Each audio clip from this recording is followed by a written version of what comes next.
In Chapter 16, we will start introducing environmental problems and different issues happening in the market. And these issues normally arise because of this problem that is known as market failure. Market failure describes a situation in which the free market as we know it, is when we have supply and demand and that equilibrium quantity is supplied at a certain price. Well, it's a situation where that free market, in the absence of government intervention, fails to achieve the right level of production, which we will know as allocative efficiency. So, what may cause this right level of production to be off?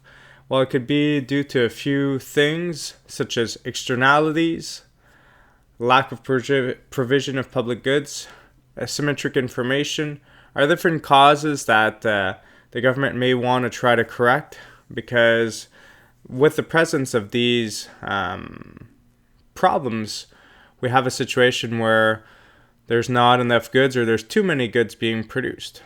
Okay, so in the past, when we were looking at supply and demand and social welfare and debt weight losses and different things like that, well, we looked at it from a perspective that this took into account all the costs, all the problems, but it's not always the case, which we'll see with externalities.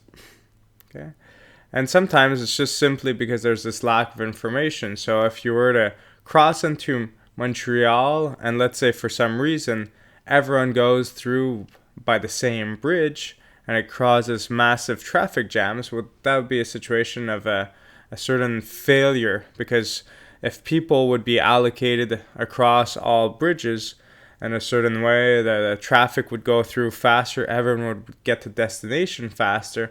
So that's a problem. That's an information problem that often arises if no one has any information and everyone goes in the same direction. So problems like that, you kind of want to correct. You want to make it better for people.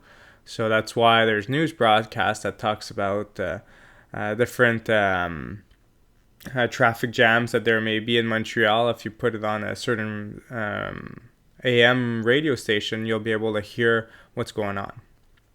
Okay, so we're going to look at these examples and details, starting with externalities, which will be a big thing when we think about climate change issues or different types of issues dealing with producers and their byproducts.